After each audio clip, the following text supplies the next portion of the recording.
I'll be introducing today's program. My name is Nia McAllister, and I am the Public Programs Manager at the Museum of the African Diaspora. And I want to thank everyone for joining us for our monthly African Book Club. As we gather here today, it is essential that we do acknowledge the times that we're living in and the current circumstances that we're all navigating. MoAD stands in solidarity with Black Lives Matter in recognizing and condemning the ongoing systemic violence against Black people. We honor and mourn the senseless murders of George Floyd, Breonna Taylor, Ahmaud Arbery, Tony McDade, Casey Goodson Jr., Patrick Warren Sr., Andre Hill, Dante Wright, Anthony Thompson Jr., Ma'Khia Bryant, and so many others who have lost their lives in police brutality and racial injustice, including those whose names we do not know. We want to acknowledge that MoAD's commitment to racial justice is ongoing, and as such, we will continue to say these names and to hold space and honor these victims. I also want to acknowledge the spaces that we're occupying, and though we're gathered virtually, many of us are settlers, immigrants, or descendants of those forcibly brought to this continent, and our institutions were founded upon the exclusions and erasures of the indigenous peoples whose lands we are located on. It is with deep respect that MoAD acknowledges that even in virtual space, we here in what we call San Francisco and Oakland reside on unceded Chochenyo and Ramaytush Ohlone lands, and we thank these indigenous communities of the Bay Area and beyond who've stewarded this land throughout the generations. We want to encourage all of you to learn more about the native lands that you occupy by visiting native-land.ca, and I'll put that link in the chat as well. And as we're entering in this space, we invite you to put in the chat where you're calling from, and if you can look up what the native land that you occupy is, that would be wonderful as well. So again, thank you for joining us for this monthly event. We're very excited to be discussing this month's book, which is Aftershocks, a memoir by Nadia Owusu. And Nadia will actually be joining us for today's conversation, which is really wonderful. This has been an ongoing partnership. The African Book Club is many years in the making. MoAD has just been a partner in this for the last couple years. And we're really lucky and fortunate to have Faith here as our wonderful moderator and co-founder of the African Book Club. And we'll be putting more information in the chat if you are curious about past books that we've been reading. We have a full list on Bookshop if you want to go back and read those. So before we get into today's discussion, I'll just give a quick overview and then pass it off to Faith. Since we will have the author joining us today, the very first portion of the event, about the first 45 minutes, will be a discussion between Faith and Nadia. And we invite you, if you have questions for the author, please message those to Faith directly or put them in the chat, and she'll make sure to incorporate those into the discussion. And then following the first portion of the event, the remaining time, about the last 40 minutes to 30 minutes, will be a discussion amongst all of us, and we can, reflect on and talk about some of the things that came up with the author. And generally, our only kind of rules for the conversation is that after you've spoken, if you can give at least one or two or three other people a chance to speak in between speaking again. If you have something to say, you can either raise your hand. I know there's a way to do that with the reactions as well, to raise your hand, and we'll make sure that you get called on. And I think those are all the rules. We're just here to have a really wonderful conversation about this book. And I'm excited to hear everyone's thoughts. So I'm passing it off to Faith now.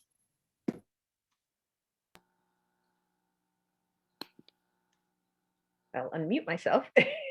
And thank you for that gracious welcome, as always, Nia. It's always set such a lovely tone for us. Thank you to you and Elizabeth for partnering with me around this initiative. It's been great.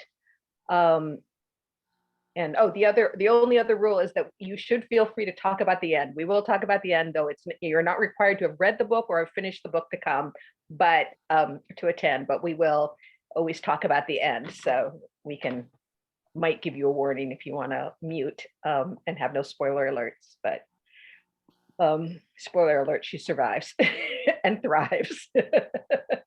So that's pretty much those are the only rules, I think. As Nia so nicely put out. And so hopefully she'll be logging on in about 5 minutes. And so I guess if there are any things that you want to that come to mind right now that you want to make sure get into the conversation. Of course, you'll have the opportunity to ask things yourself, but just in general, maybe taking a temperature of the room. How many people actually did read the book, I guess is, okay. So the majority of us. And any initial thoughts or things that you're thinking about or hoping she'll talk about? I want a blue chair of my own. Right. Well, I think you could just find them on the street. I think that's what the lesson from the book is. So there is that. Dave, I hope you will ask. I wondered about the part about her brother and the trauma and the sort of sequence of having the brother die. I found that this week reading the book was really difficult. So that's my question. And maybe there are other things in the book, but that's the one that stood out to me. Like, I just had a lot of feelings about that. So I hope you're going to discuss that. Yeah, I mean, I didn't even believe that it happened, and I kept on going back and rereading, and I was like, wait, what? I'm like, read it again. And then when we were listening to it on tape, my husband and I are like, wait, what? Did that really happen? I have asked her if there's anything that's off limits, because I noticed there are a lot of gaps in the story. And I have a lot of natural questions that to me seem very personal. So I did ask her up front, is there anything she doesn't want to talk about? And she did not respond to my email. So I guess everything's on the table. I keep checking though. So I might ask that, or I might invite someone else to ask that. So I didn't finish the last 2 chapters, and I plan to finish them tonight. But I still don't quite understand why her mother was able to walk away from her and her sister. Mm-hmm. I still don't understand. Right, and I don't think she understands that either. So I think that's why. Well, you'll see at the end that there's a kind of a ritual that she does a ritual to allow herself to move forward, because I think there is that. We want an end, right? We want an answer, an explanation, right? And so then what do you do? Even if, so it's interesting because I've read a lot of other things she writes. So, kind of the role of ritual, the role of her aunties, the role of other things when you can't get the correct answer, when you can't get the direct answer from someone. So it is an interesting dilemma of, and I think also when you're a child, it's hard to ask straight up too. Yeah.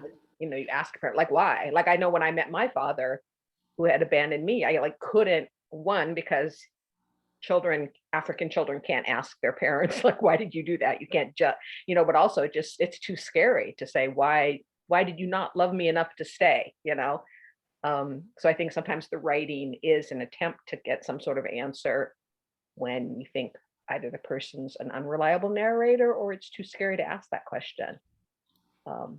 But it will be interesting to ask her around that, like if she has more clarity now that she's written the book, or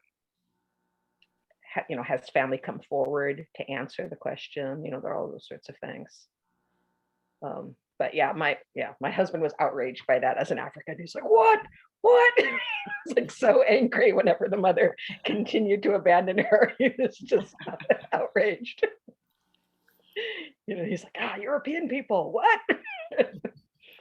Right, it was hard for me to know like which seemed more cruel, like leaving them as young children or not inviting them to move in with her after the father died. Like both of them seemed so hard. Crazy. That was crazy. Yeah. Okay, she's in the waiting room. Oh, okay. Places, everyone. One time we were like talking some real serious stuff when the person showed up, and we're like, oops. So this is great. Are you gonna let her in? You want me to? I just let her in. Hey, Nadia.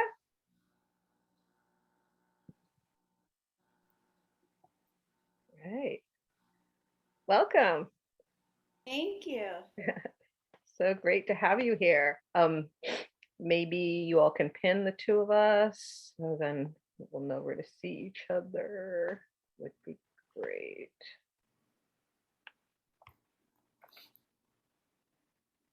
Okay, well, thank you so much for taking time to check in with us. We have an intimate group who's super excited, engaged with your book here. I'll just do like a little brief introduction. Everybody knows who you are, but just to give you your due, and then hopefully you can tell us a little bit about the book and we can have a conversation. As you know, I'm Faith Adiele, and everybody, this is Nadia, who's a Ghanaian and Armenian American writer and urbanist who was born in Tanzania and raised in Italy, Ethiopia, England, Ghana, and Uganda. Aftershocks, your first book, has topped many anticipated lists, including the New York Times, Oprah Magazine, Vogue, and Time, and now it is making the round of best book lists, such as BBC, Vulture. It was chosen by the MALALA Book Club and the Armenian International Women's Association. Congratulations on that. She's the recipient of a 2019 Whiting Award, and her lyric essay chapbook won the Atlas Review Chapbook Contest. Her writing has appeared or is forthcoming in New York Times, the Washington Post, Granta, Literary Review, The Guardian, Wall Street Journal, Electric Literature, all sorts of places. I was really interested to see that by day, she's director of storytelling at Frontline Solutions, a Black-owned consulting firm that helps social change organizations, and also teaches at the Mountain View Low Residency Program, where she received her MFA in creative nonfiction, and lives in Brooklyn. So thank you so much and welcome. Thank you. So I was wondering if you'd be willing to just give us a quick summary of the book. There are a few people here who haven't read it or haven't completed it. Most people have, and then maybe read a little section before we talk. Sure. So I describe Aftershocks as a literary memoir with threads of cultural history that explores themes such as the meaning of home, grief, belonging, identity, Blackness, and sort of takes you through my hopscotch childhood. As you heard in the introduction, I lived in a lot of different countries and I come from many different cultures. And it's sort of, Aftershocks was sort of the way that I wrote myself a story that I could live inside of, because I felt like a lot of the stories I had been given didn't really serve me. And so I was trying to kind of make sense of the many threads of my identity and to write myself to closer connection to the places that I've belonged to in complicated ways, and to come to understand them better. And through understanding those places better and the histories of those places, also coming to know my family and myself in different ways. And so that's sort of the story of the book. It really did start as a private project and was like really a way for me to kind of write myself home, I guess. And yeah, that's Aftershocks. Fantastic. Great. Can we get you to read us a little snippet? Sure. I'll read just a short little chapter from the book. It's called Failures of Language. I do not have my great-grandfather's worn but carefully pressed cotton handkerchief. My father's family aren't much for holding on to material things. I do not have my maternal great-grandmother's red hair, or my paternal grandfather's coffee bean skin. What an unusual combination, people often say when I describe my parentage, Ghanaian, Armenian, and more than once, how did that even happen? I speak 3.5 languages that do not belong to me, that do not run through my veins. English, Italian, and French, decent Swahili. When my relatives and country people maneuver between English and their home languages, Twi, Armenian, and Turkish, I grip the ropes of the English words as firmly as my jittery hands will allow and loop them into knots. I watch for cocked eyebrows and pursed lips to translate the rest. The warm, round percussion of Twi and the orderly harmony of Turkish, which spoken by my family is diluted with a splash of archaic Armenian and a heavy pour of Boston accent, are familiar but impenetrable. I can spot members of my two disparate tribes in a crowd, but I cannot address them, except in basic greeting and pleasantry. Good morning. How are you? Welcome. In tree, I can also say even the elephant can swat flies with its short tail, and any river loses its identity when entering the sea. Mm. My father, when his intention was to remind or chastise, was fond of proverbs and folk tales. The heroes of those tales were animals of the forest, spirits, and gods. I know them by name. My Ghanaian relatives are at times tickled by my inability to speak Tree. At other times they are affronted. How can you not speak your own language, they ask, not acknowledging that my learning it would have required them to teach me. Once, when I was in the market with an auntie, I cannot remember which one, a woman asked why no one had taught me to speak my father tongue. Nobody wants to hear her speaking Tree in an American accent, the auntie replied. Since she replied in English, I can only assume she meant for me to understand. In Tree, I cannot say, love me, accept me. At 13, I could not ask my father not to die. In Turkish, I know the words for eggplant, yogurt, and savory pastries.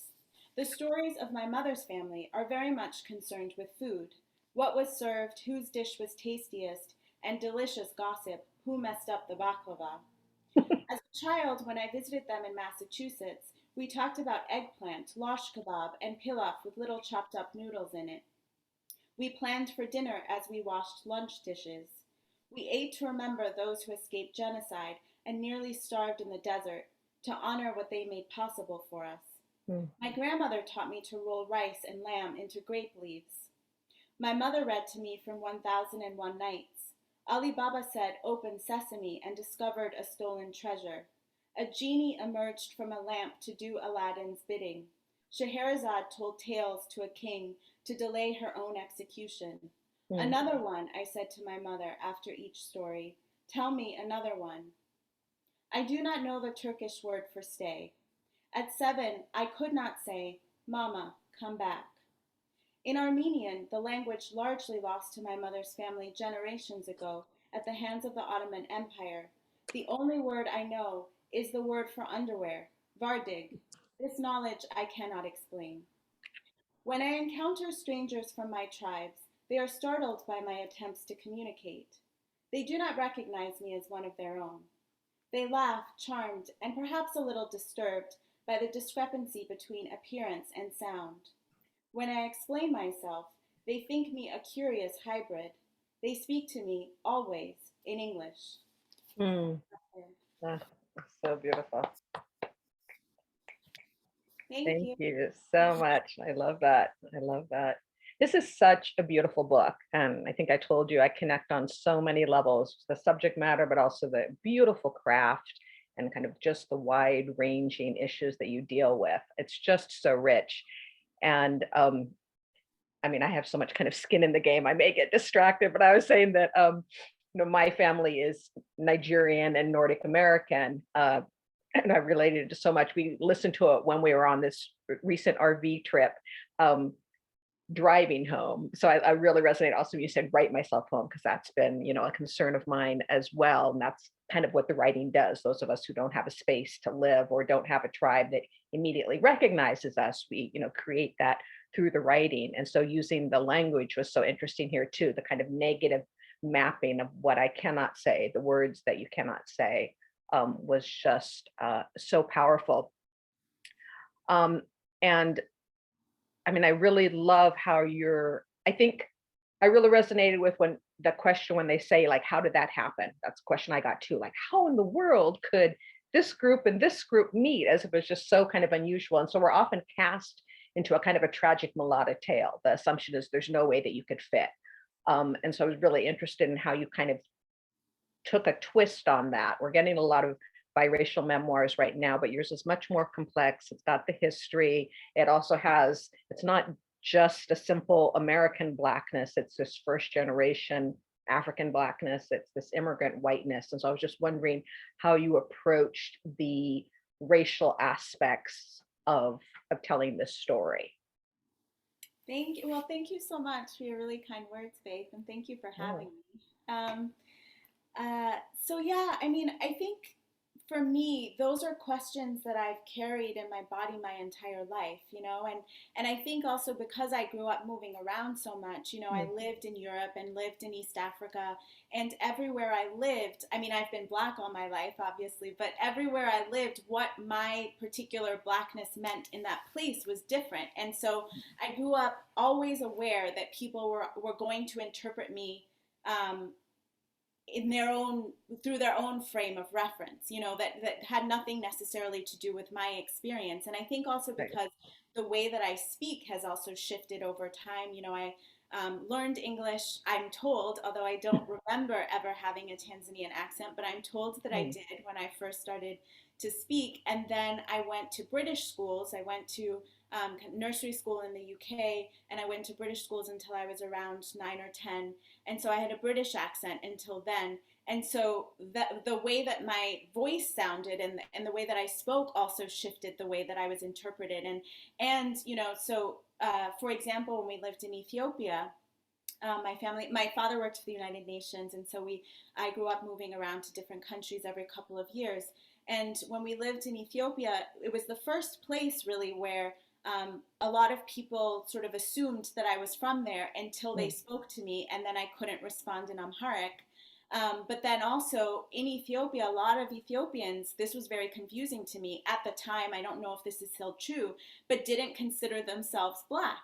Right. And so that was really confusing to me because I was looking around at everyone who looked like me and sort of, how is it possible that you're not Black? And then to them, I was Black. I was not Black, but my father was Black, which was, you know, further confusing. And then, you know, when I lived in the UK, for example, class gets so mixed up, and class and race are so inextricably linked in the UK as well, and in similar ways as they are here, but it shows up very differently. And so I was always sort of I went to a very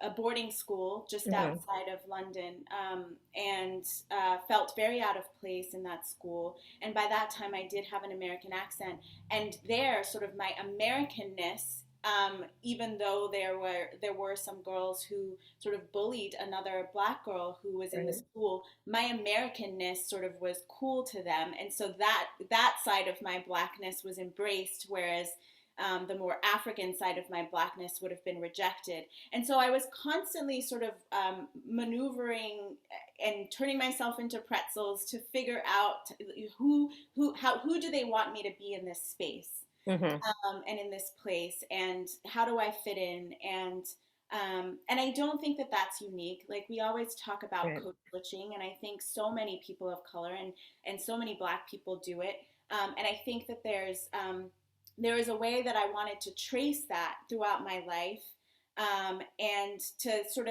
through tracing the choices that I made in terms of code switching, to come to figure out but who am I outside of that?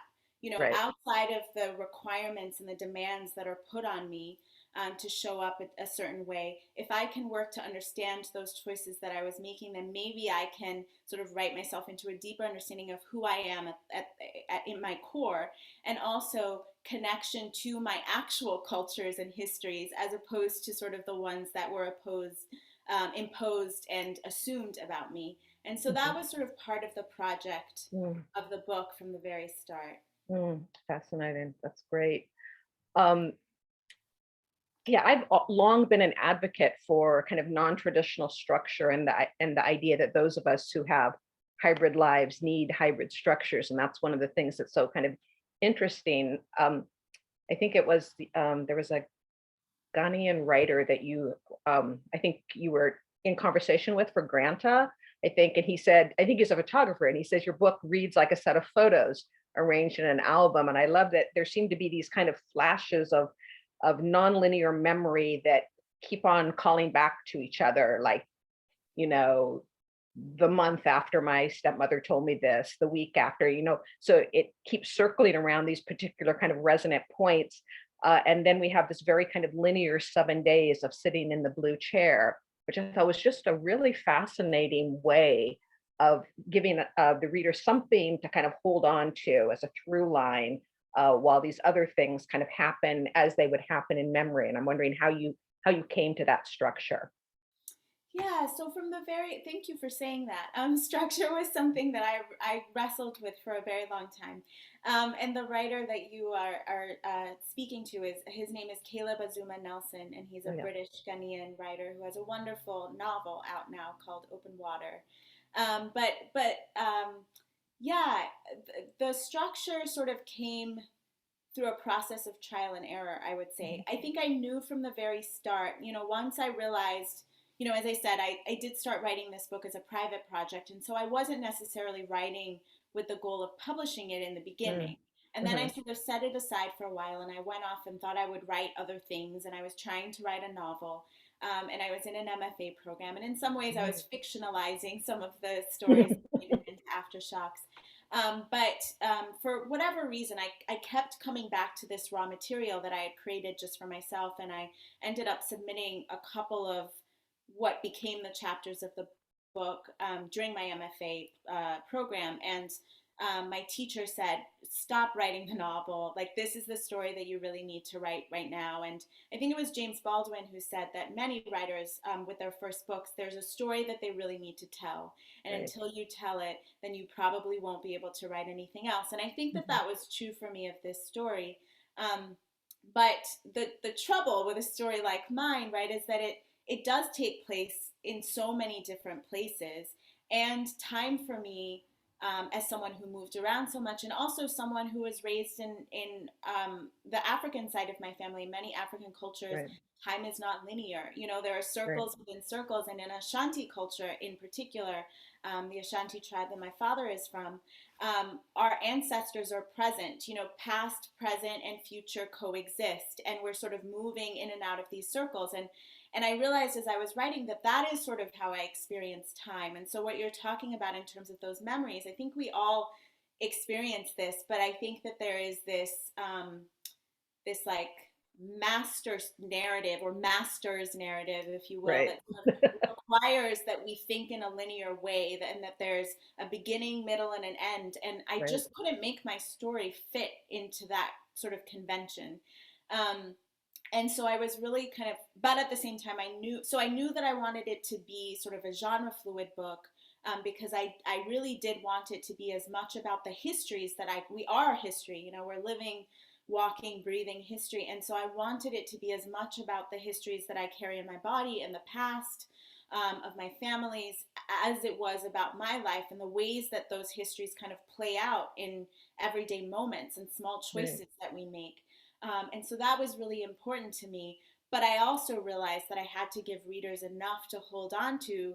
If I was going to ask readers to come along on this non-linear narrative that was going to move back and forth in time, then what kind of threads could I give people to hold on to? And so that was, as I said, a process of trial and error. And the blue chair sections, which it's sort of the linear story of these 7 days that I sort of had a breakdown, and I felt like all of the griefs and all of the different threads of my identity sort of were really weighing on me, and I found myself in my room, and I didn't know if I could leave it, and I didn't know how to go back out into the world for 7 days. And so I sort of weave each of those 7 days throughout the narrative. And then similarly, there's an earthquake metaphor that kind of holds the different sections of the book together.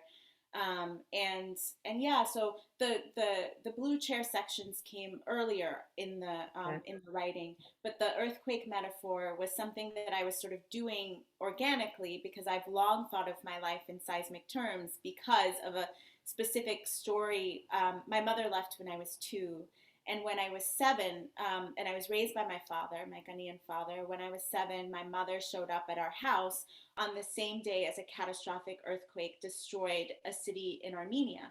And I knew that my mother was Armenian American. And so for whatever reason, the story of that earthquake and the story of my mother showing up on that same day sort of became entangled inside of me as a child, and I sort of started to see my life as existing sort of on the brink of disaster. And I was always asking about earthquakes and trying to make sense of how we measure them and how we understand them. And so I was very organically sort of using seismic terms, and I very early on wrote that chapter about the earthquake.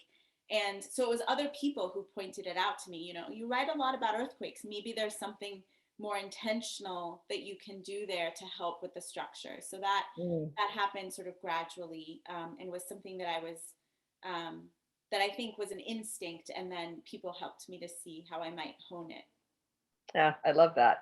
Yeah, it's so beautifully done. I had a similar thing. Like my mother told me the truth of my birth right before Mount St. Helens erupted. So I was like, oh, thank you, universe. I'm going to use that, you know. And there were all these kind of parallels, and being in it, being raised on Native American lands, and just all of that sort of thing. And it's just kind of like listening to history to kind of see the connections that are being made there. But I also just thought that you do such a great job with it being an extended metaphor in organizing the book with these topographical terms, the idea of what's a fault, what's a main shock, what's a foreshock, all of these sorts of things, that it just speaks to, I think, the art making that you're doing. I think we're seeing a lot of memoirs out there about identity, and often they have these kind of clickbait titles, that it's just like, it's about race, whereas this, I think you're really letting us know that it's about all these other things, that it's about the land and the histories, and the really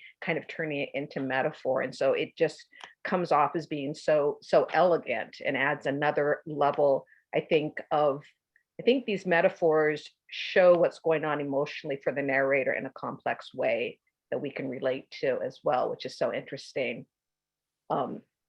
So I'm thinking about, the blue chair, which to me, I read as kind of the culmination of the abandonment of the mother, the searching around the identity, the pain over what, so much loss in the family, but then also the anti-Black racism that the narrator has to go through once she's settled in America.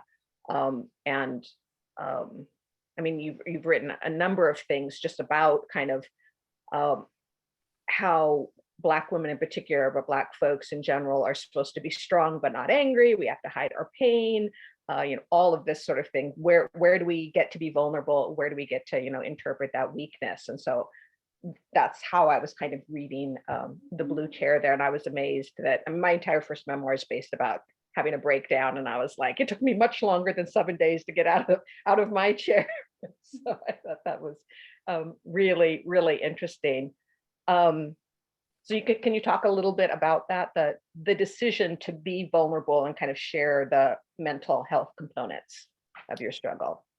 Sure. Yeah. I mean, I think, again, I'll say, I think because I started writing the book just for myself, I was really honest about sort of everything that I went through, including my mental health struggles that I really resisted being open about for so long, even in terms of sort of recognizing them myself and allowing myself to fully feel what was happening to me. And so because I was sort of not planning on publishing it, I was really vulnerable on the page. It was sort of I was writing toward, healing and connection, and just trying to sort of wrestle with all of the demons of my past, and sort of try to make meaning and make sense of them. And then when I realized that I did want to see if I could make art out of this story, and go back to it and do some really heavy editing, and ask myself sort of like, how do I weave this into a narrative that other people might connect to and read as well? Then I sort of had to hold myself accountable, because the instinct then is like, what parts do I hide? What parts of myself do I really want to put all of this in there? And ultimately the answer was yes. Like, I had done so much of the reckoning and so much of the work to kind of come to terms with all of those forces. And so then to take that out would really do a disservice. Like, if the goal of the book was really to reckon with all of the harms that I carried, but also that Black women across the diaspora carry in so many ways, because anti-Blackness is a global phenomenon, and it takes different shapes in different places. But that was so much a part of sort of what brought me into the blue chair, and the fact that I felt like I couldn't ask for help, because I had always been told that I had to be strong, and that, actually, as a Black woman, you don't have time for a little mental health crisis, like you have to, you can't do that. Like that's for white people, and, Right. and I had internalized that, without realizing it. I had internalized that narrative. And so I wasn't allowing myself to really admit that something was terribly wrong here. Right. And so then for me to then shove that back into the closet and like put it back into darkness, I felt that would undo all of the work that I had done to kind of really set myself free from that shame, which I think is so important. And we have to allow ourselves to be vulnerable, and that there is strength and beauty in that vulnerability. And so that was why it was really important for me to be really open and honest with that part of the story too. Well, thank you so much. I think that's, really a gift to readers that I think people will really appreciate. And I do want to follow up on the idea, once you did decide that you were going to then, put it out there for readers, there are things that are left out too. And I'm, the challenge, of course, of writing memoir is that it's never just our own story. It's all the other people who are in our lives, and we have to share things that they may not necessarily want to have shared or thought about. And in particular, before you came on, there were some questions about the narrator's mother and also about the narrator's brother, and those, the readers kind of wanting more. So I'm wondering what sort of choices you made about that, what to put in, what to leave out. Were these things unresolved? Is there more you can tell us now? Just how did that work? Yeah, I mean, I think a memoir, unlike an autobiography, is a particular story from your life. It's not the story of your life, right? And so those narratives are still ongoing. It's not as though sort of the story of what was in the memoir ended on the last page. And in particular, in the case of my mother, in terms of the writing, a big part of what I found that I was doing, although I didn't know that I was doing it at the time, was I was writing myself to a place where maybe I could be ready to reconcile with my mother and to reach out to her and see if there was a relationship that we could build, now that I was an adult. And so, yeah, that story is ongoing. I do have a good relationship with my mother now. She has also been doing a lot of her own reckoning and work, and we've had some honest conversations, and some of them grew directly out of the writing of this. I was able to articulate for myself the much sharper questions that I wanted to ask her to understand her choices in her life, and also to find compassion, for her. And that was sort of a rule that I held for myself as I was writing, was that, I might have started from a place of anger, and I was very angry about a lot of things, but that ultimately, if I was going to set myself free, I had to write toward deeper love, understanding, and connection. And so that was a principle that I was holding as I was doing the work. And, I think as children, our parents exist in our stories only in terms of sort of like who they are to us. Right. And I haven't spent a lot of time thinking about sort of what was the context of my mother's life, like what was her upbringing like, how might she have felt stuck, or what might she have been struggling with. And so those were questions that I sort of wrote into as I was writing the book, and it really did help me to come to a place where I could sort of reach out to her. And we're still doing the work. It's a daily commitment. We show up and we choose to be in each other's lives, and we choose to be honest. And actually, she's been one of the biggest champions of the book.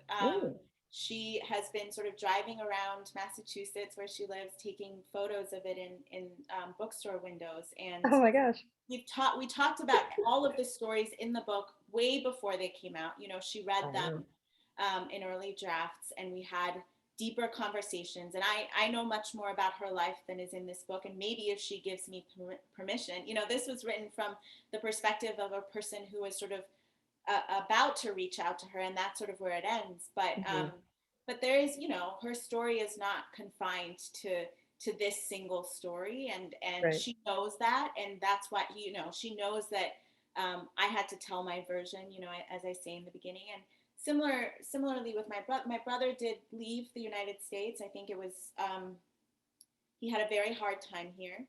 And he moved to Ghana, and he's married and has a child, and he's very happy and sort of figuring out who he wants to be in the world. And similarly, we were in conversation, with my whole family really, about sort of what was going to be in the book. And I asked their opinions, and I asked them, if there were things that they really didn't want to be in the book. I was really clear that I didn't want to make anyone a villain, and I wanted to self-interrogate as much and practice self-accountability as much as I was with everyone else. And so it was a conversation. That's great. Yeah. I found that craft requires compassion. They can't just be your parents, but they have to be living, breathing characters on the page. So you have to understand kind of their motivations and their flaws. And my mother has been similarly very understanding. She says I make her look too heroic and she gets too much fan mail. She wants to be left alone. Whereas my father was just like, wait till I'm dead and then you can talk about me. And, he's the one, it's much more complex because he abandoned me. So it's interesting writing about family. But it's great that she's, championing your work in that way. That's really, really fantastic. And one of the ways I was able to really kind of recreate my parents' kind of love affair and kind of figure out the choices they had made was because so much of their life was determined by politics, which is why I really appreciated all the kind of political work that you did here. For me, it was talking about, the Finnish Winter War and the US Civil Rights Movement and the Nigerian Civil War. And I really love all the stuff you talk about, the importance of Ghana in independence.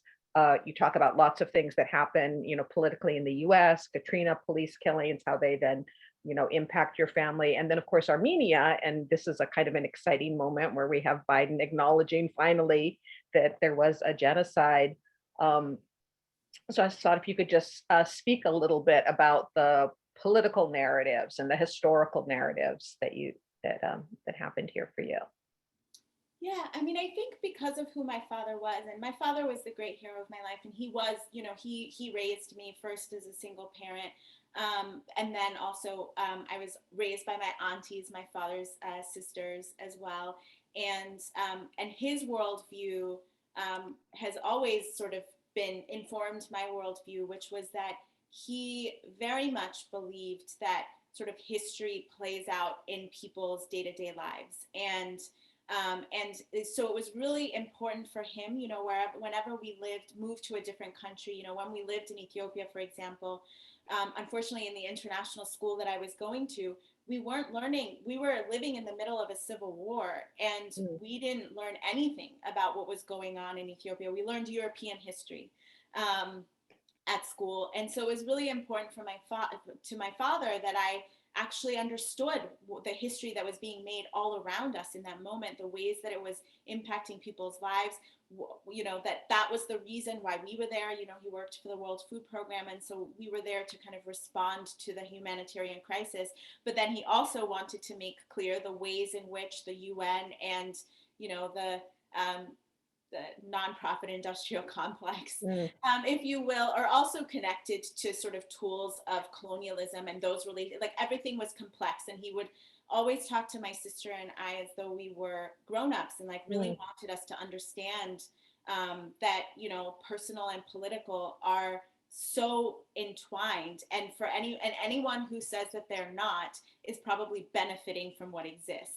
And so because that was always his worldview, that's sort of how I grew up understanding the world around me too. And so if I was going to write about my family and about my own life, I couldn't write about my father without writing about sort of the Ashanti Empire and the fight for independence and colonialism in Ghana, which, made it so that he was sort of educated through a British education system, and then sort of the scholarship that brought him to America through a government program that allowed him to come to the United States. Like all of those things were connected to political forces that ultimately made it so that that's how he met my mother in the United States. He went to school in Massachusetts, and my mother the same way. I couldn't write about my mother's family without writing about the Armenian genocide, which is what brought my mother's family to the United States and to Watertown, Massachusetts in particular, which is where she met my father, who was in university in Cambridge. But there is a big Armenian community in Watertown, Massachusetts. It's one of the largest in the United States. And so I couldn't write about her story without writing about that history, and the ways that sort of that history shows up in, in my mother's life and her choices, and sort of my life would be impossible without those histories, good and bad, and so that was really important to me to sort of show the ways in which all of these political forces, whether we're paying attention or not, are shaping our lives and our choices, and how we are in community with each other across the world. And so that was really important to me. I wouldn't know how to write my story without exploring those histories. Right. I love that. Great. Okay, so I'm getting some questions in here from folks that I'm going to try to relate. Carol's asking about, she's referencing Tsitsi Dangaremba's nervous conditions, that classic. Tsitsi, so great. And so how she characterized mental health crises as for white people, which we've mentioned as well. And just kind of wondering if you've noticed that. Is there a change kind of in African conceptions of mental health right now? Yeah, I mean, I do think I have been part of so many more conversations about mental health. Yeah. Definitely far more than I was aware of in my 20s, but at the same time, I still do think that there are taboos, and I can even think of, talking to some of my friends who still, live in the various African countries in which I grew up, who are not honest with their mental health issues with their families. They might be in therapy and they might even be on medication, but they don't talk about it with their parents, that there's still something that is like shaming about it. And yet we're all able to talk about it amongst ourselves. And so maybe that is where a shift is happening. So I think, as is the case in so many things, the future exists in sort of pockets, like we can see glimmers of the future that are already being created in sort of how we choose to show up and live our lives. But then, past, present, and future, as I said, they all sort of exist at the same time. Right, exactly. Yeah. And these narratives, you share a story, then someone shares theirs, and then before you know it, the culture is transforming. So I think we're seeing a lot of that. Renee wanted to know about the role that other artists have played in helping heal trauma for you.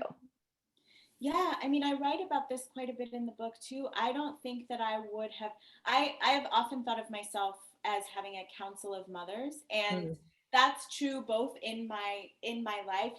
A story that I could tell is that my mother left when I was 2. I grew up without a mother, but as I said, I was also raised by my aunties, and by my grandmother, and at the same time, I was raised by this council of literary mothers, and Tsitsi Dangaremba was one of them, who I, discovered fairly young, and sort of the shock of seeing myself reflected in her stories, and the same thing. I remember finding Zora Neale Hurston on my father's bookshelf, and before finding that book, I had gone years, and I was a voracious reader, but I'd gone years without being assigned a book by a Black woman, or even with a Black character in it in school. And so I didn't know to hunger for that. But then when I read Their Eyes Were Watching God, I was like, wait a minute, how is this possible that this has been kept from me?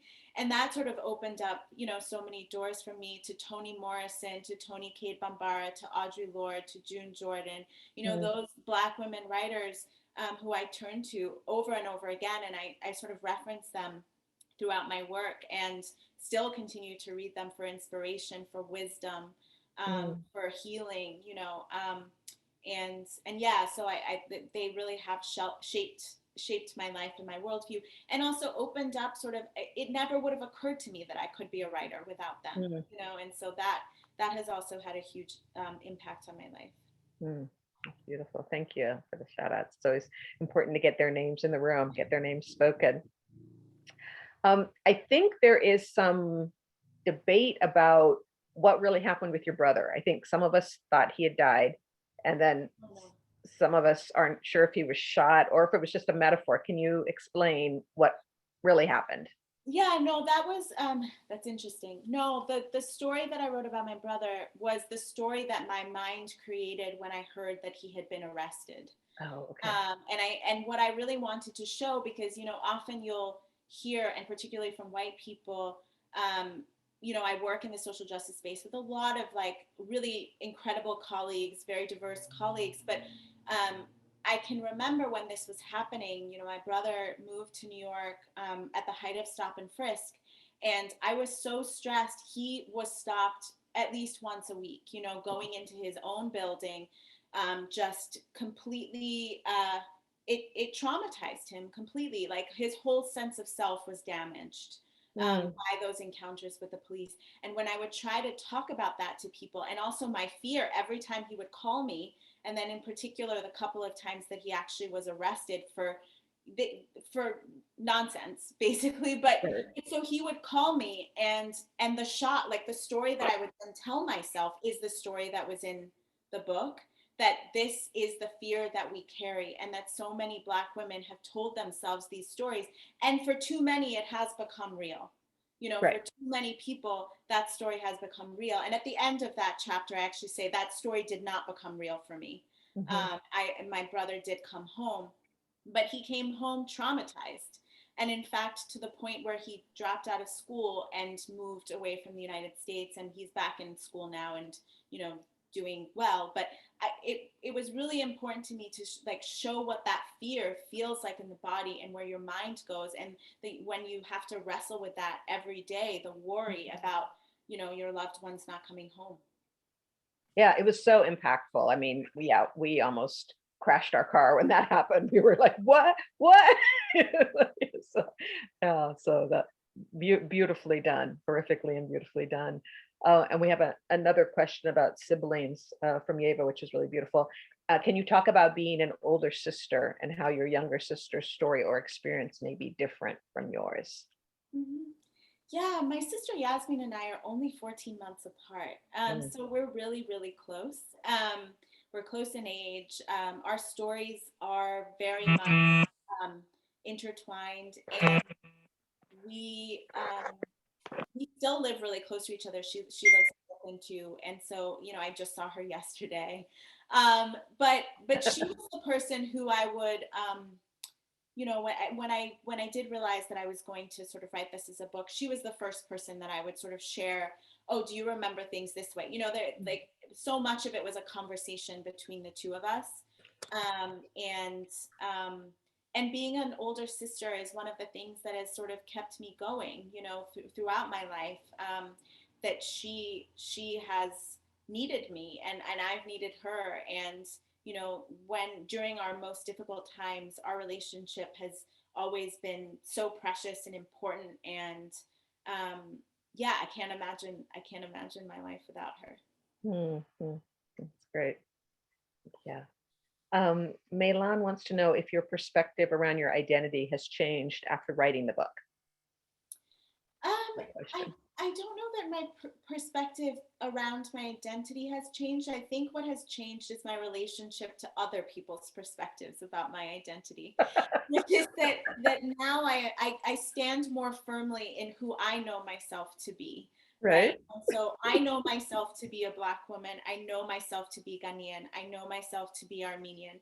And I know that I grew up in all of these countries, and all of those things are true. And I'm no longer willing to sort of like try to tell a story that is easier for others to understand or less complicated. And so I think by embracing my multiplicity and like standing firmly in who I know myself to be, like that's what shifted. And it's not that I didn't have that knowledge before, but I was so much more worried and concerned about who other people wanted me to be, as I said, in the different sort of spaces that I existed in. And I've sort of let go of a lot of that. And even in terms of my notion of home, like again, a story that I could tell is that I don't belong anywhere. But Right. one thing that has shifted, and that I always knew to be true, because I'm so close to the Ghanaian side of my family, and I'm actually really close to my stepmother's Tanzanian side of my family too. You know, I grew up among them, and now have a relationship with the Armenian American side of my family as well. And all of those, my sense of belonging in all of those cultures is complicated, but it's also Right. beautiful in sort of the ways that I get to know the world in such in ways that other people have not gotten to, you know, like know Right. those cultures. And I think there is something about being both an insider and an outsider that lends itself to sort of a lot of hopefulness, and also a lot of complexity, which really is that's what makes up life in so many ways. And so for me, it's been more rather than looking at it as like or focusing so much on how I've struggled to belong these days. I think of myself as having very wide roots, Right. and that my roots are sort of spread across the world, and that's a wonderful thing. And that I define home really expansively, and I claim Yeah. all of the places and people that I belong to in all of the complicated ways that I belong to them. Right. Right. Yeah. Yeah. When I first started that journey too, it was like not fitting anywhere. And then it's like, oh, or fitting a little bit everywhere. And you just reframe the question, and then insert yourself in. It can be so very empowering. A couple of people have asked if you're willing to talk about your relationship with your stepmother, and has it improved? Um, Uh, my relationship with my stepmother is complicated. There's a lot of love there. There really is, and I will always be grateful to her for continuing to raise my sister and me when she didn't have to, Mm, and she had her own struggles. And I think as an adult, I'm so aware now of how young she was when she was married, mm, how difficult it must have been to lose a husband so young and find yourself in a country that doesn't belong to you, where you don't speak the language. She didn't learn Italian, it's easier mm, for my sister and I to learn because we were in school, and never having been in the workforce, and and then finding that she had to like figure out how to make a living and how to raise three children and two teenage girls. Like, what an impossible time. I'm sure that I was not easy in a lot of ways. So um, I have a lot of compassion for the situation that she was in, and I think too that she did the best that she could. And I think mhm, that she has her own struggles, and I write about this in the book, and she and I have talked about this. Like, she did experience some form of PTSD. She mm, wasn't her best self in some of the situations that I write about. Neither was right. I, and we're still trying to figure it out. I think that we care about each other, and it's complicated, and we're still a little bit on a roller coaster, but I think that we are family, and we're continuing to try and figure it out. That's great. Thank you for sharing that with us. I realize we're just a little past the time I said we'd keep you. I was wondering if you had time for one more question from my co-host. Nia, do you want to unmute and ask your question? Sure, sure. And thank you for all of these answers. I feel like it's just enriching hearing directly from you, especially also hearing you read that passage. I was curious about the role of religion and faith throughout the book. There's several references, but specifically the chapter towards the end, God is dead, long live God, and kind of your understanding, grappling with your father's humanity. I would love to hear more about that role in the book. Sure, thanks for that question. Um, so my father was an atheist, and but he was raised, as many Ghanaians are, Anglican, and my mother was raised Armenian Orthodox and converted to Islam for her second husband. And my stepmother was raised in the Lutheran Church, as many Tanzanians are. And my father, although he didn't believe, as an adult, he felt that it was important for me to make up my own mind. And so, I was confirmed, and, I went to Sunday school, and We attended church, certainly when I was in Ghana with my grandmother, who would not have it any other way. But my father sort of left that door open for me. But I think because I was so much his daughter, and we would have these deep conversations where he would say, there's nothing wrong with wanting to believe in something big and important, and to imagine that there's a story that connects all of us, and that's really a beautiful thing, and it can take many forms. And for him, the form that it took was more sort of the wonder of science, and that was his own sort of faith. But on the other hand, and so I sort of adopted that as my worldview. And so I would always tell people, I'm not a religious person. I have a lot of respect for all the faiths that I sort of grew up around and in, but I don't have religion. And I realized, as I was writing, that there was a part of me that sort of held my atheism as sort of a superior. But what I actually discovered was that, no, I'm telling myself these sort of godlike stories. I had made of my father a deity in my story, to the point where, when my stepmother revealed, which is what is either a secret or a lie, which is that he didn't die of cancer as I thought, that he had died of AIDS, that sort of shattered my whole world.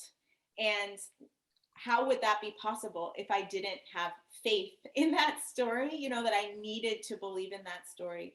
And so it caused me to question everything.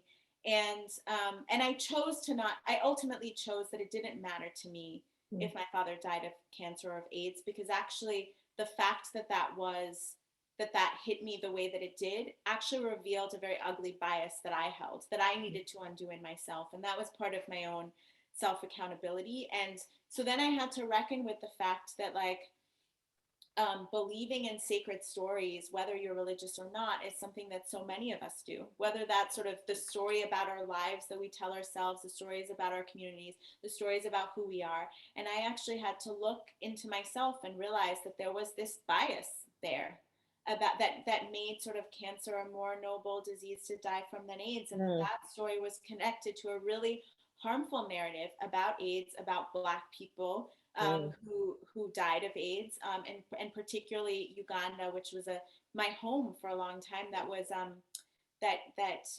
was one of the worst hit in terms of the AIDS epidemic, and all of those stories that were told about the people who died there and what they deserved. And similarly, the stories that people told about LGBTQ people who died of AIDS, and all of the shaming and innuendo that was attached to that, and realizing that I had internalized that. And I did it because I needed my father to be this godlike figure, and that actually what he had taught me was the opposite of that.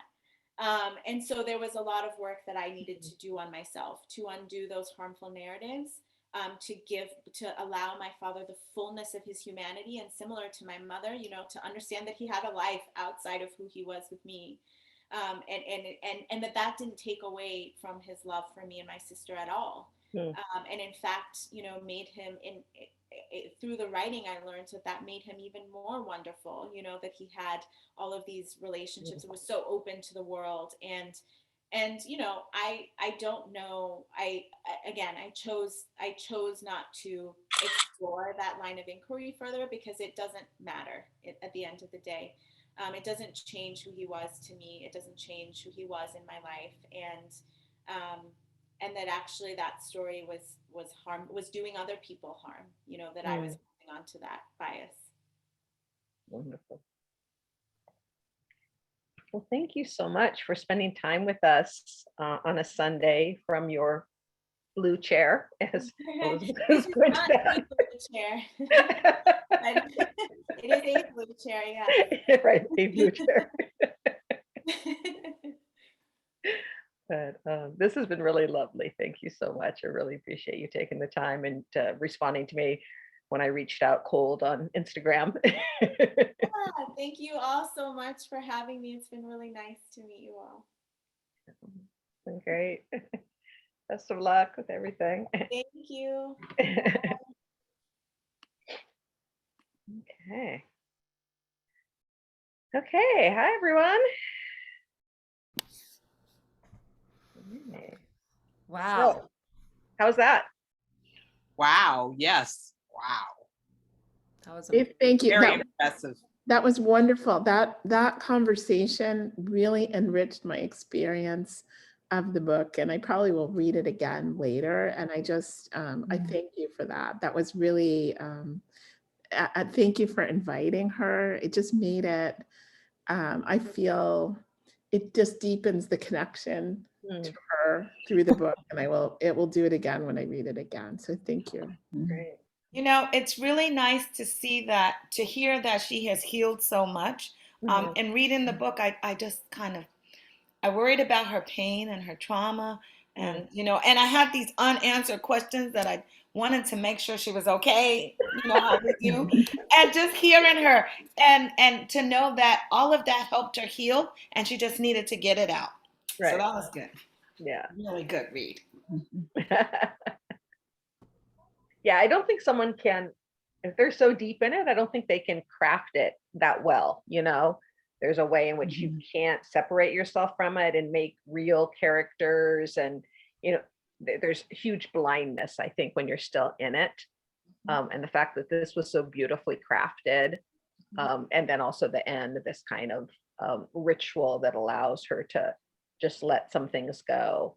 I was really amazed that this actually helped with a reconciliation with her mother.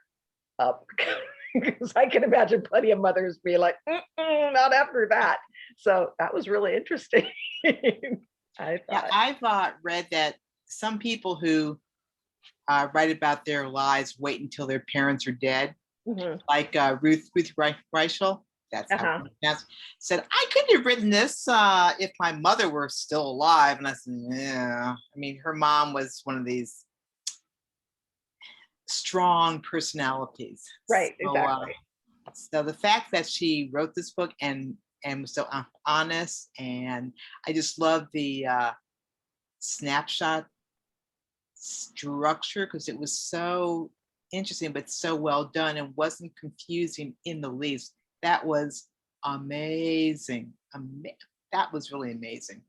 And she also, yeah, she has lived in so many places, etc., has so many different international experiences. I mean, she made me feel so domestic. Like both sides had been in the U.S. since the dawn of time, and that's since 1619. You know, I mean, so it's not like I'm from anywhere. I mean, I'm from here, and it's, I don't know, it's kind of boring. Well, you can get going as soon as, you know, as soon as the world opens up again, you can get going. Yeah, Let this be an inspiration. Well, I've been to South Africa, blah, blah. It's not like I haven't been anywhere. I just don't have family anywhere outside, except lots of folks in Cape Town thought that I was from Cape Town. I had to disabuse them. So, you know, but that's irrelevant. But this was a really excellent book. Thanks for picking it up. Yeah. One of the things that I thought about while I was reading it was I found it kind of odd and also frustrating that we didn't learn more about her mother's situation and like what her backstory was, how they ended up getting married, what happened to their marriage that made her leave. And then I realized, actually, just listening to her, that she didn't know, I don't think, when she was growing up. And so we only knew what she knew. And that it made it so much more powerful. I didn't think about that while I was reading it. I only thought about it while she was talking.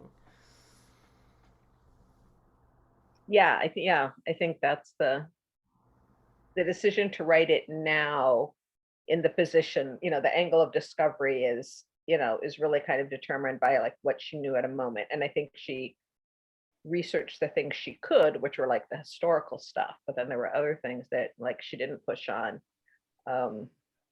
which is interesting. Like, you know, I never finish mine because I keep on doing more and more. I keep on going to different countries and discovering new people and researching more and then researching more history. And it's just growing fatter and fatter. My memoir now has like the fattest ass in town. And it's like not getting finished because I want to have everything. So sometimes it's better to just be like, there are things I'm not going to know, and let's just get this thing out there. And it does cover a lot of territory, or a lot of time as well. So that is interesting. I actually like that she didn't give us that backstory. At first, I had a lot of questions, but for me, it sort of it put us more inside of her as a character. So it's like, this is what she knew, this is what she didn't know. And that makes it even more painful when you don't have sometimes that context. The context comes, sort of upon reflection and in hindsight. But I felt like it was, for me, just sort of that gnawing thing that we couldn't get around. And I felt like that just gave this sort of that sense more than we would have if we knew. Right. But even if you live with your parents, you don't know the whole story. Right. So Absolutely. you only hear the part that is glamorous. Because I know my mom tells me, you remember all the negative stuff. And I'm like, but that's the stuff that's stuck. Right. Right. Plus, I think the story always changes too, right? Like, even if you ask your parents, like, why did they leave? It's going to change based on where they are at that moment and what they understand and what they're able to wrestle with at any given moment too. So there is no definitive capital T truth or answer to those things, I think. It's really interesting. I was sort of interviewing my mom the other day about something that happened, and it got a very different perspective now at 81 than like when I asked her, 10 years ago. I think it has a lot to do about, like you said, where they are and what and maybe where they are with the situation now too. So, exactly. And did your mom journal? Because I know my mom does not journal. And she refuses to journal. Yeah, my mom doesn't journal. I even wrote out this like questions. I made like a whole little book of prompts for her to write about her family, and realized that wouldn't happen. And so I finally said last week, like, will you let me interview you? She's like, okay. And so hour and a half later, she was like, oh, that was fun. So now she has plenty to say, but she had to do it on her own then. Different things. So more recording to do. Yeah, it's interesting.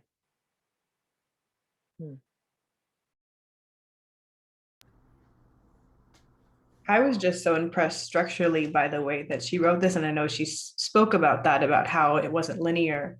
And I was thinking about how hard it must be in the crafting of it, literally, of writing this and keeping all the timelines together. But then as she was talking, I also realized, I was like, well, healing isn't linear either. So it kind of makes sense that this memoir would follow that same path, because she's coming up with new information or reliving experiences in different perspectives and kind of undoing all of those traumas. So it actually was really beautiful that there's that parallel. Yeah.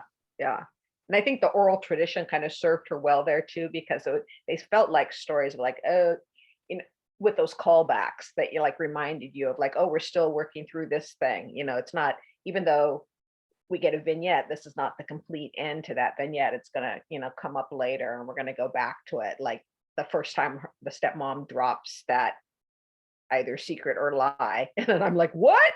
We like leave, but then it keeps coming back. And you realize that it's like reverberating. It's an aftershock, over time, that that story will come back in different ways and stuff like that. So yeah, I was having fun just kind of imagining how this thing was mapped, because I've seen it on a much smaller scale with like a lyric essay, but she actually did it over a book, book length. So it was really smart. And then just thinking about the things that will orient us so that we feel we have enough story, we know the characters, we get enough resolution to move on to the next chapter, but still are able to keep old things untied. So yeah, it was really smart, I thought. Nicely written.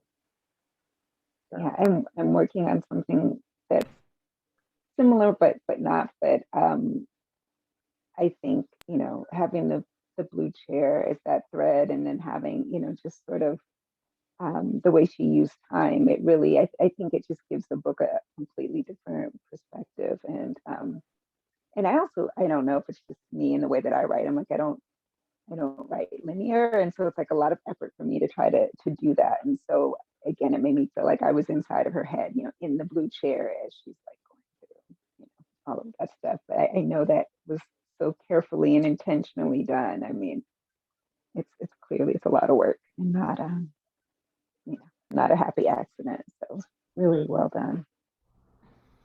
I also really liked the earthquake metaphor, the seismic metaphor that went through it, and I thought it was telling to hear that she already thought of her life that way. Like it wasn't a structure that was superimposed, and I think that's why it worked so well, because she just already imagined her.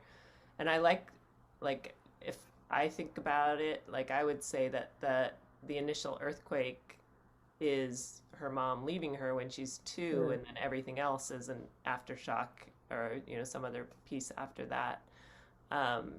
Even her coming when she's 7 and the earthquake in Armenia happening, that seems like not the main earthquake moment to me. But anyways, I really like that and liked how it worked.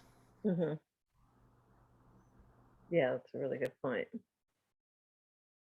Yeah, when you think about if you were pitching this story and you kind of talked about all the kind of traumas in it, it might even be a hard sell. It might be like, oh, is it a story about identity or abandonment, or what is it? You could just see Hollywood or some, agent, there's too much, the body count is too high. It's too many things, And so it's real, it's the structure is so important in kind of sustaining, so that we don't get fatigued and overwhelmed by all of these things and just see it as a tragic tale. But it's wait, no, these are just, various things that are reverberating out, and just the types of things that happen in families. And she's being very honest of them. And then they're all kind of connected to each other in these concentric kind of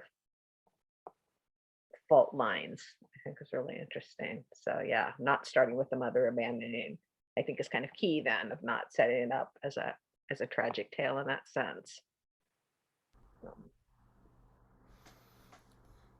I love that she chose to speak with us today from an elegant blue chair. From an elegant blue chair. On the top of this stuff. It's fantastic. It's we got to, because this is a small group, and it's just lovely to share that with us in that kind of way. I will remember that also, because that blue chair metaphor is something, but it's also her coming and sharing with us through this elegant blue chair is also that this is the healing. This is the empowerment of somebody. This is somebody who goes through a lot, because many of us have gone through a lot, each of us in our own ways. And I found that wonderful and very positive. So I'm really happy with that.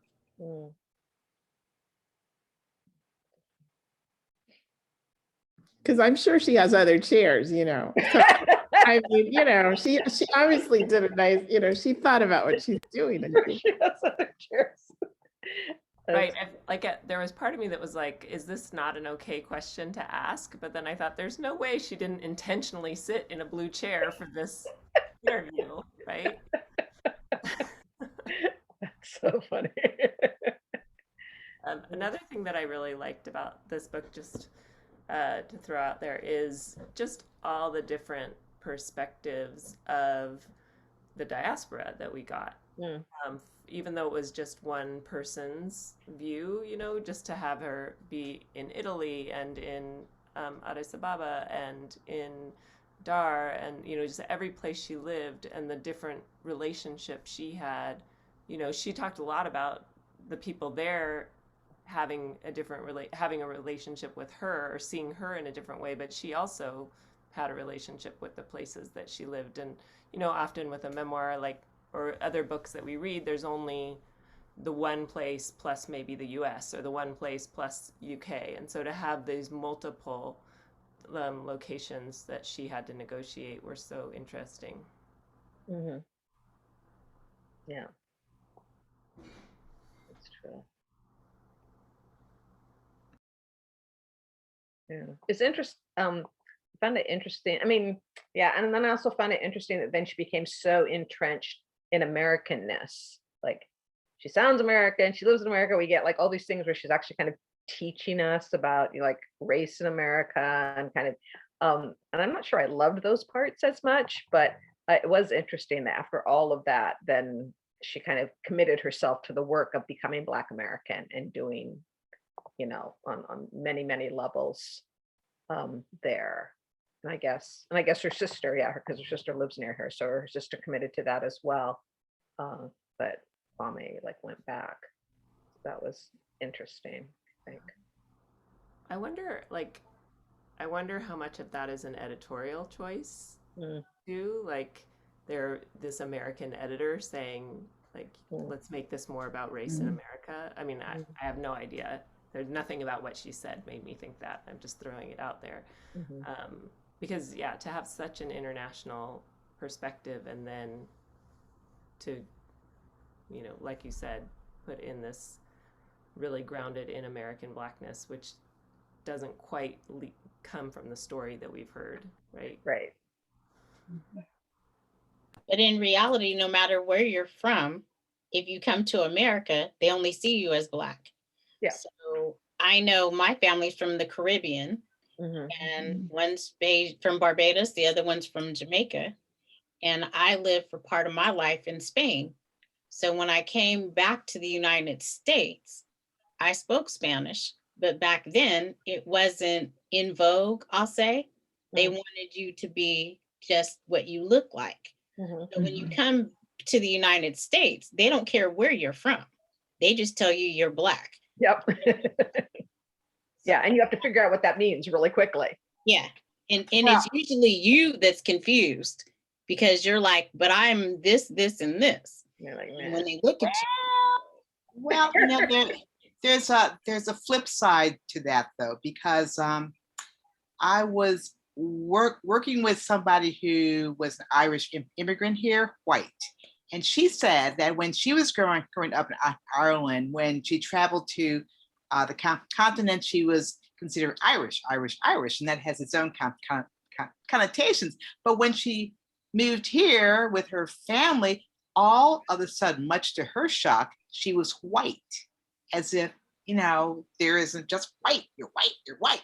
And Armenians are sort of, I wouldn't say they were probationary white, but I think that there was a court case in the 1920s, which established that they were white legally, white.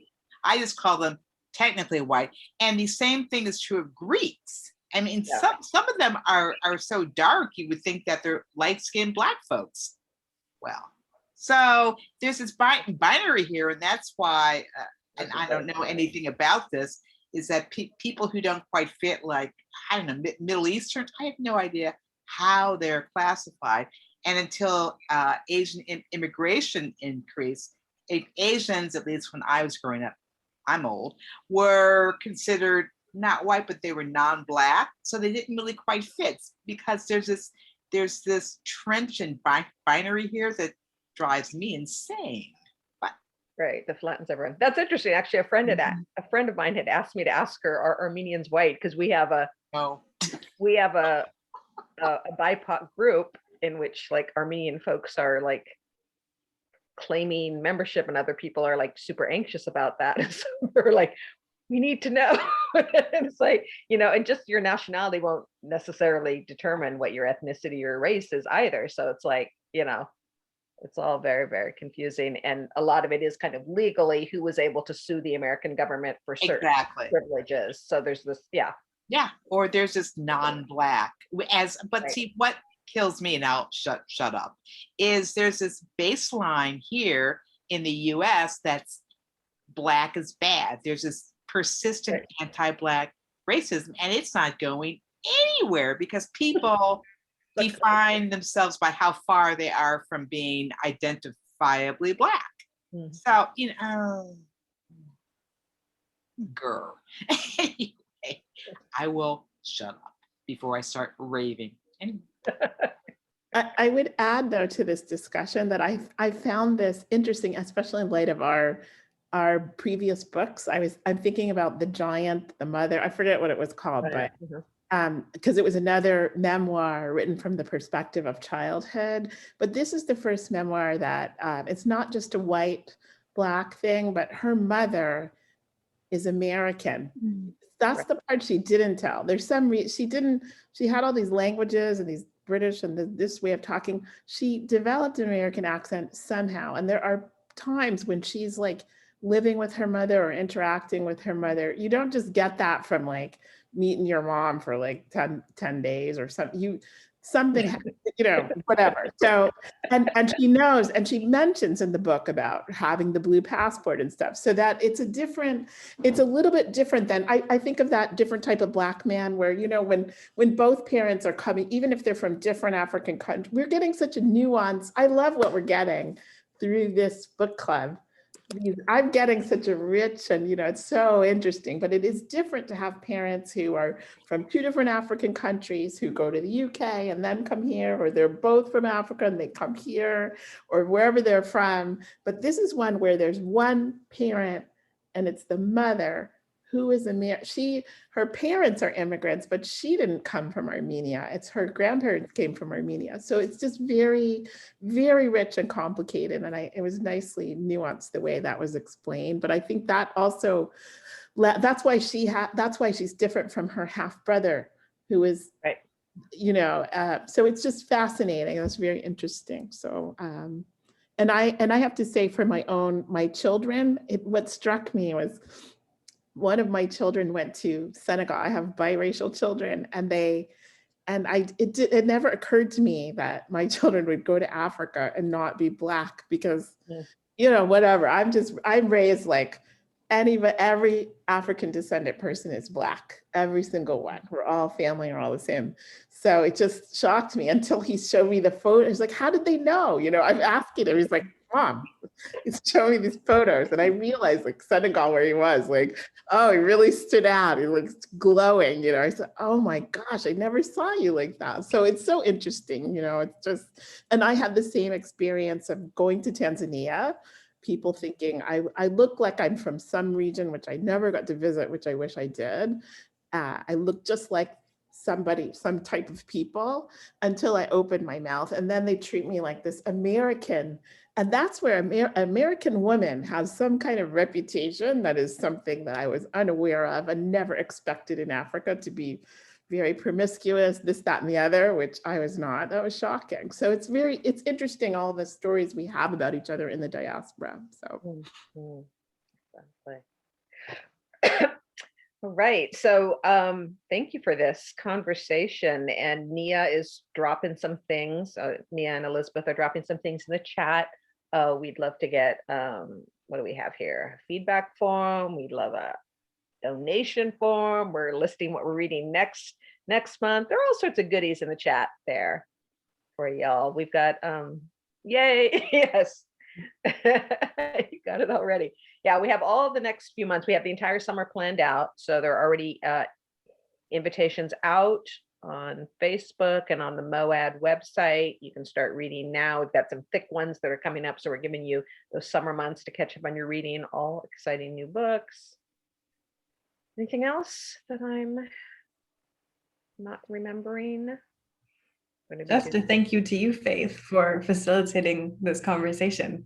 Yeah, we really appreciate it. But I I think you got all the things in the chat. Elizabeth also putting it on the screen. There's a quick program survey that many of you probably are familiar with. We do love to get unique responses after each event, since there's new content each time. So please take a few moments to fill that out. If you're able to financially support the museum, we appreciate that as well.